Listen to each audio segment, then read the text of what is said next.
I mean, I'm not gonna hate on this deck because it's a synchro deck. It's a fellow synchro deck, so I can't hate on it. Like what it can do, what it can accomplish is pretty cool. I like the fact that it can go like a guaranteed like because it runs like an abyss, target a face-up monster, negate it, and then the Icarus attack. You know what would have been cool if the synchro, the one I make, the one that searches the trap, if it can float, that would make the deck insane. Right now it's balanced, it's okay, like it's fair. But can you imagine if it can float as well? Damn, that'd be cool. Like that'd be cool. That'd be pretty good. And so I resolve my combo, right? Resolve everything. Have Reborn as a backup. Do the Shaman climb. Go for this reduce to set up the Marcher play. Get a doppel. Go for the Marcher. Marcher brings back that. So I can set up a. Yeah, I'm pretty sure I'm going for a Baroness. Pretty sure a Baroness into a Herald. Pretty sure that's what I'm sequencing up because I know that Herald up top right now is really good. So yeah, that's what I did. So that's something you have to learn, like gradually learn and figure out as you're comboing up, because it's hard to keep track of all the sequencing and while trying to set up what you want to set up, which is the Herald up top. Just keep practicing, like just solitaire at your desk, and then eventually you'll just figure it out. Reborn, and like this is just too good. Like what am I doing? Like macro, Omni negate, monster negate, Omni negate, and on top of this you have this as well. Like there's no way, no way. He goes droplets, I negate it because I felt like he needs the Herald to play, and he did. Like look at his hand. His hand's pretty weak because like the Herald shuts off the chain he plays, which is what I noticed. Which is why you want to just keep it. He goes Taya, and then I think he adds the wrong one. He's meant to add Moye and negate the Tenyi, and then I just imperm that, and then I just negate the Longian, and then it's over. Yeah, it's over. And this is where it's like every time you draw your hand, right? Every time you draw your hand, you're battling who's more consistent, right? In theory, when you run the numbers on paper, it's meant to be a particular way, right? But look at this. This is gonna happen to them, like that to the best decks.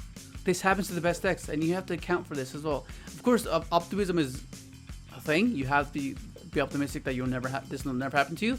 Whereas the same thing for your deck. You have to be considerate. You have to consider that. Okay, I'm not gonna open up bad, but if you constantly open up bad, it's gonna influence your deck building, and then that's how you're gonna be like, oh my god, this deck sucks, and so on. He sets one, and I was like, what can that be? Like, is it just a bluff? There's no way.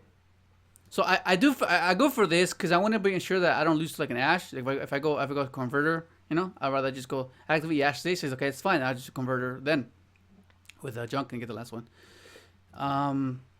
So then I go summon. This plays around imperm. 1, 2.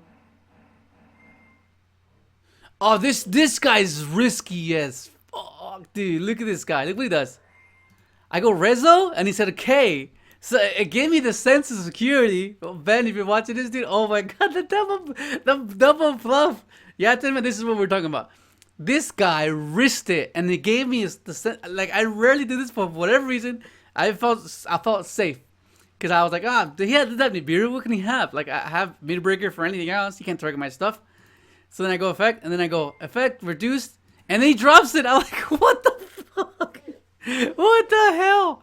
No way, man. No way. And that's just like, that's a double bluff, dude. That's insane. Like, something that's so obscure, something that's so random, ends up paying off for him. Because it gave me the false pretense that I was safe. But I wasn't. I was nowhere near safe. He had the nibble the entire time. I go for the Mega. Just go Mega. Because I know he doesn't have anything. So I'm trying to hit something. So the moment I hit this is that, because I do this play a lot as well. You don't really, you set one as like a psychological mind game of oh, that's a set card, what can it be, and it kind of messes with your opponent. And then once you activate it, oh, it's an imperm, okay, that's fine. But then you don't set both because it's so obscure that no one's gonna understand and comprehend that there's no way he didn't set both imperms. There's just no way. But like, this is something that you have to implement into your strategy, because this is such a good play. So unfortunately the mid breaker just shuts off everything that he's trying to do. This is why droplet is insane, because if this was a chalice, I'd be in trouble because I can't chalice this. But luckily this works under mid breaker. So I take he's halved. Yeah, he's halved. It's to be 38, 50. And then right here I'm like, okay, I get my Omega back, and then standby phase.